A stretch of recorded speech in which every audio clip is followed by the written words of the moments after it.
নমস্কার, হাই নিউজে আপনাদের সকলকে স্বাগত। সঙ্গে রয়েছে আমি শ্রীপর্ণা। আপনারা দেখছেন নিউজ টুডে। ফ্ল্যাট প্রতারণা কাণ্ডে ধাক্কা খেলেন অভিনেত্রী তথা বসিরহাটের তৃণমূল সাংসদ নুসরাত জাহান। মামলাটি বিচারাধীন ছিল আলিপুর আদালতে। আলিপুর আদালত এই মামলায় অভিনেত্রীকে সশরীরে হাজিরা দেওয়ার নির্দেশ দিয়েছে। আর সেই নির্দেশকে চ্যালেঞ্জ করে আলিপুর জজ কোর্টের দ্বারস্থ হয়েছেন নুসরাত। জজ কোর্ট আলিপুর আদালতের নির্দেশ বহাল রেখেছে। বিচারক জানিয়েছেন, নিম্ন আদালতের নির্দেশে কোনো ভুল নেই, তাই ফ্ল্যাট প্রতারণার মামলায় হাজিরা দিতেই হবে নুসরাতকে। মঙ্গলবার প্রতারিতদের আইনজীবী কল্যাণ বন্দ্যোপাধ্যায় জানিয়েছেন যে জজ কোর্টের এই নির্দেশ বহাল রাখার বিষয়টি তারা আলিপুর আদালতে উত্থাপন করবেন।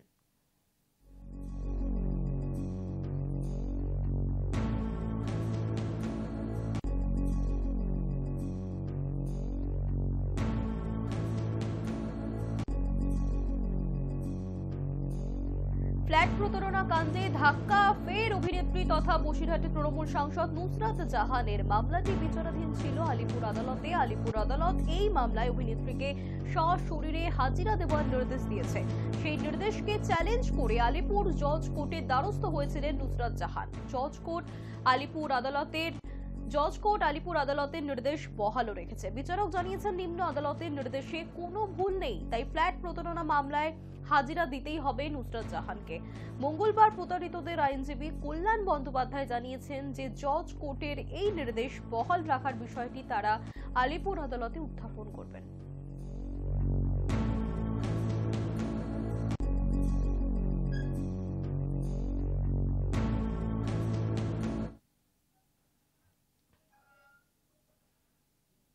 স্ত্রীকে খুন করে খালের জলে ফেলে থানায় নিখোঁজ ডায়েরি স্বামীর, তারপর নিজেও বিষ খেয়ে আত্মঘাতী হওয়ার চেষ্টা। বর্তমানে তিনি হাসপাতালের বিছানায় শুয়ে মৃত্যুর সঙ্গে পাঞ্জা লড়ছেন।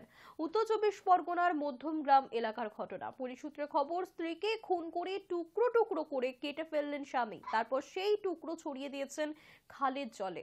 যাতে কারো সন্দেহ না হয় সেজন্য মধ্যমগ্রাম থানায় লিখিতভাবে স্ত্রীর নিখোঁজ হয়ে যাওয়ার অভিযোগও জানিয়েছেন বছর 55 নূর উদ্দিন মণ্ডল। কিন্তু শেষ রক্ষা হয়নি। পুলিশের তদন্ত খানিকটা এগোতেই তদন্তকারীরা বুঝতে পারেন নূর উদ্দিন নিজেই তার স্ত্রীকে খুন করেছেন। তারপর দেহকে কয়েক টুকরো করে মধ্যমগ্রাম থানার রোহান্টার খালের জলে ভাসিয়ে দিয়েছেন।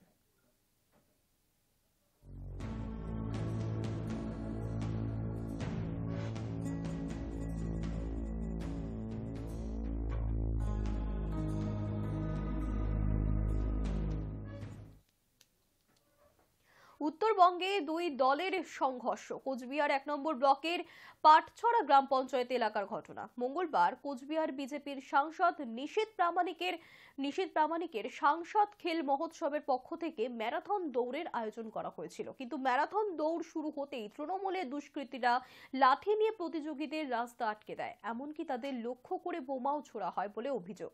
অনুষ্ঠানে নিযুক্ত ভলেন্টিয়াররা দুষ্কৃতীদের থামাতে গেলে তাদের উপর পাল্টা হামলা করা হয়, এমন অভিযোগ সামনে আসছে। হামলায় গুরুতরভাবে আহত হয়েছেন বিজেপির প্রাক্তন বুথ সভাপতি সহ বেশ কয়েকজন। সকলেই কোচবিহার মেডিকেল কলেজে চিকিৎসাধীন।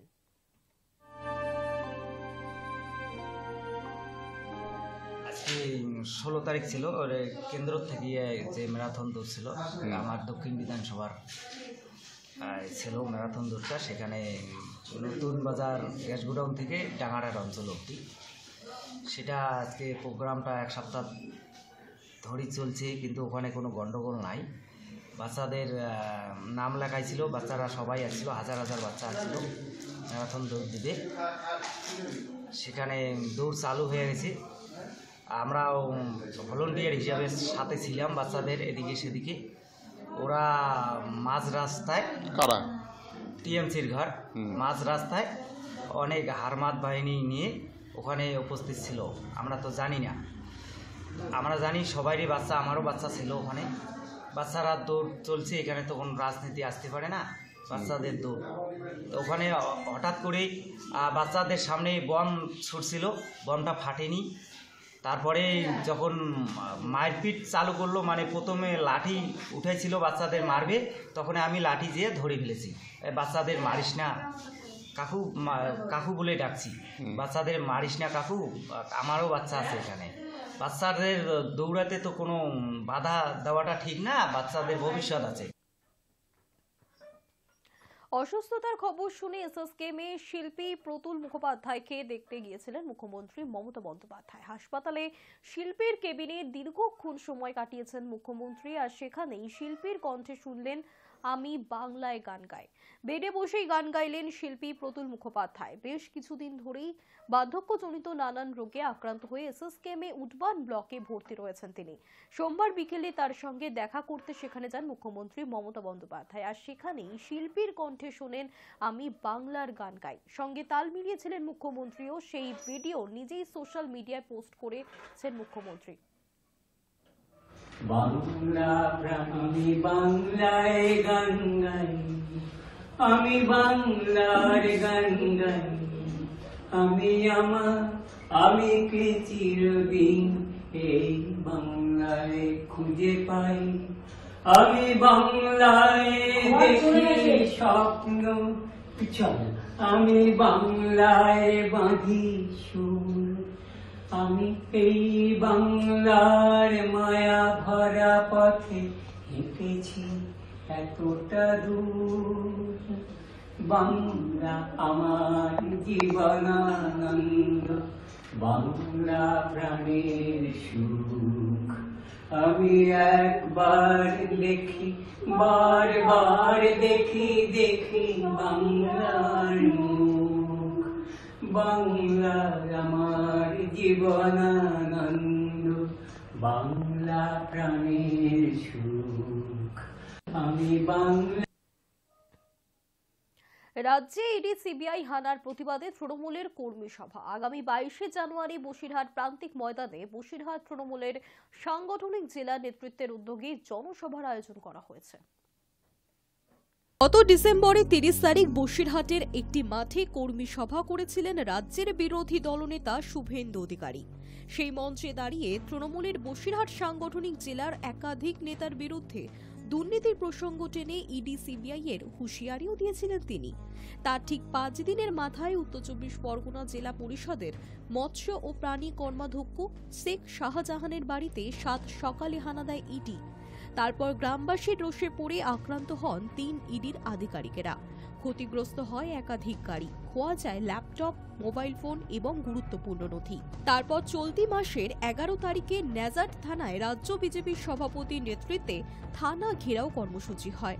শাসক দলের স্থানীয় নেতৃত্বের দাবি, সামনেই রয়েছে লোকসভা ভোট, আর তার আগে তৃণমূল দলকে কালিমালিপ্ত করতে নেতা মন্ত্রীদের ঘরে ইডি সিবিআই দিয়ে ভয় দেখাতে চাইছে।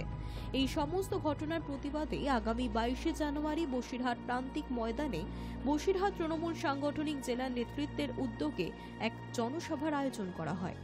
আসন্ন জনসভায় উপস্থিত থাকবেন বসিরহাট লোকসভা কেন্দ্রের কনভেনার রাজ্যের দমকল মন্ত্রী সুজিত বসু, উত্তর 24 পরগনা জেলা পরিষদের সভাধিপতি নারায়ণ গোস্বামী, বসিরহাট সাংগঠনিক জেলার সভাপতি হাজী শেখ নুরুল ইসলাম, চেয়ারম্যান সরোজ বন্দ্যোপাধ্যায় সহ একাধিক জেলা নেতৃবৃন্দ। আমাদের নেতৃত্ব সুজিত বসু বর্তমান বসিরহাটের দায়িত্ব পেয়েছেন। উনি আমাকে বা বাদল মিত্র দুজনকে ডেকে বলেন যে আমাদের বসিরহাটেরটা, যেহেতু বসিরহাট আমাদের হাট, বসিরহাট লোকসভার নামই বসিরহাটে একটা মিটিং করতে হবে। স্তুতির মঞ্চ থেকে একটাই বার্তা, আমাদের নেতা মাননীয় মন্ত্রী পশ্চিমবঙ্গ সরকারের সুজিত বসু মহাশয়, তিনি এই লোকসভার মমতা বন্দ্যোপাধ্যায় তাকে দায়িত্ব দিয়েছেন। আমাদের জেলার সভাপতি হচ্ছে শেখ হাজী নুরুল ইসলাম এবং চেয়ারম্যান হচ্ছে সরোজ বন্দ্যোপাধ্যায়। জেলা কমিটিকে সাথে নিয়েই সুজিতদা এই মিটিংটা করতে বলেছেন। তার কারণ হচ্ছে এই জেলাতে দুবার শুভেন্দু অধিকারী বিরোধী দলনেতা এসে আমাদের তৃণমূল কংগ্রেসের বিভিন্ন নেতা নেত্রীদের নামে তিনি কিছু মিথ্যে কুৎসা তিনি বলে গেছেন। তার জবাবেই মূলত আমরা এই মিটিং করছি, যে 1-1.5 হাজার লোক নিয়ে মিটিং করে আর পেপার মিডিয়ায় কিছু সাংবাদিকদের তারা ক্রয় করে নিয়ে যেভাবে ভারতবর্ষের গণতন্ত্রকে নষ্ট করছে, তার জবাবে আমরা একটা বসিরহাট সাংগঠনিক জেলার তরফ থেকে বসিরহাট দক্ষিণ বিধানসভার প্রান্তিক মাঠে একটা মিটিং করা হচ্ছে। বসিরহাট থেকে পশুপতি দাসের রিপোর্ট, হাই নিউজ নেটওয়ার্ক। হাতে মাত্র আর কিছুদিন বাকি অযোধ্যার রাম মন্দির উদ্বোধন। এটা চলছে শেষ মুহূর্তের প্রস্তুতি, আর এই শুভ কাজের আগে আরো নানা কর্মসূচির আয়োজন করা হয়েছে। মঙ্গলবার থেকে শুরু হচ্ছে সেই সকল কর্মসূচি। মাত্র 7 দিন, আগামী সোমবারই অযোধ্যায় উদ্বোধন হবে রাম মন্দিরের। মন্দিরের গর্ভগৃহে প্রাণ প্রতিষ্ঠা করবেন প্রধানমন্ত্রী নরেন্দ্র মোদী। এই শুভ কাজের আগে আরও নানা কর্মসূচির আয়োজনও করা হয়েছে। মঙ্গলবার থেকে শুরু হচ্ছে সেই সকল কর্মসূচি। 16 তারিখ থেকে শুরু করে 22শে জানুয়ারি পর্যন্ত কবে কোন কোন কর্মসূচি রয়েছে তার সবিস্তার তালিকা প্রকাশ করেছে শ্রীরাম জন্মভূমি তীর্থক্ষেত্র ট্রাস্ট।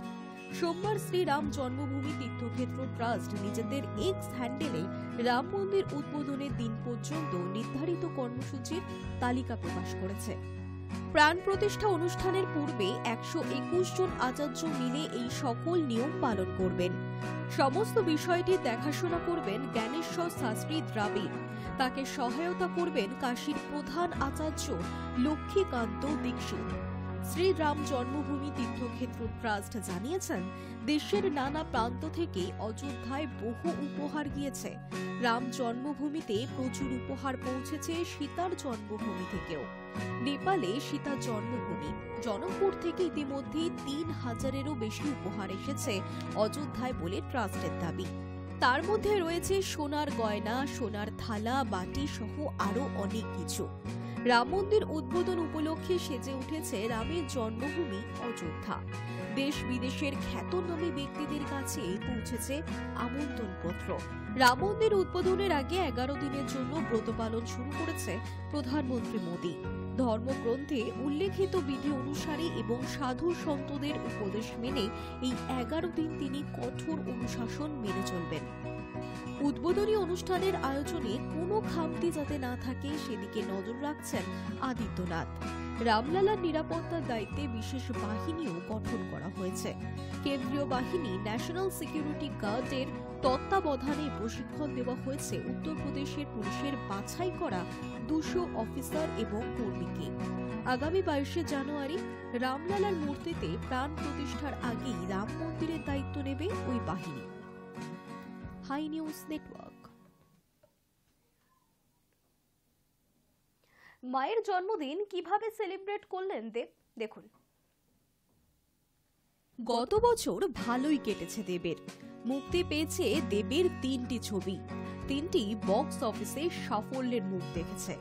এর মধ্যেই বড়দিনের প্রাক্কালে মুক্তিপ্রাপ্ত প্রধান এখন প্রেক্ষাগৃহে চলছে।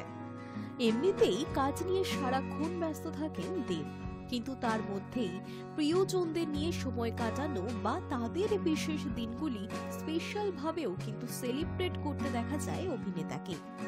তেমনি মায়ের জন্মদিন পালন করতে ভুললেন না তিনি। সোমবার ছিল দেবের মায়ের জন্মদিন। রবিবার রাতেই কেক কেটে মায়ের জন্মদিন পালনে ব্যস্ত ছেলে। সেই মুহূর্তের ছবি ভাগ করে নিয়েছেন নিজের সোশ্যাল মিডিয়ায়। কেক কাটার পর মাকে জড়িয়ে ধরার ছবি সুন্দর ক্যাপশনের সাথে পোস্ট করেছেন নিজের সোশ্যাল মিডিয়াতে।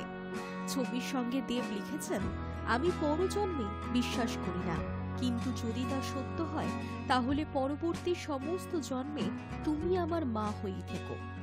জন্মদিন পালনে মায়ের সঙ্গে দেব একা ছিলেন না। বিশেষ মুহূর্ত উদ্যাপনে সামিল হয়েছিলেন রুক্মিণী মৈত্র, দেবের বাবা গুরুপদ অধিকারী, পরিচালক রাজা চন্দ, অভিনেত্রী পিয়ান সরকার। উল্লেখ্য 25শে ডিসেম্বর ছিল দেবের জন্মদিন। সপরিবারে নিজের জন্মদিন পালন করেছিলেন দেব, কিন্তু তারপর থেকেই অভিনেতা ব্যস্ত। ইতিমধ্যেই তিনি সৃজিত মুখোপাধ্যায় পরিচালিত টেক্কা ছবির শুটিং শুরু করে দিয়েছেন। এছাড়াও খাদান ছবির ঘোষণা করেছেন দেব। কয়লা খনি অঞ্চলের সমাজ জীবনের প্রেক্ষাপটে তৈরি এই ছবিতে দেবের বিপরীতে থাকছে অভিনেত্রী Idhika Pal. Hi news network. News today এখনকার মতো এই পর্যন্তই। দেখতে থাকুন হাই নিউজ। হাই নিউজ, নিরপেক্ষ।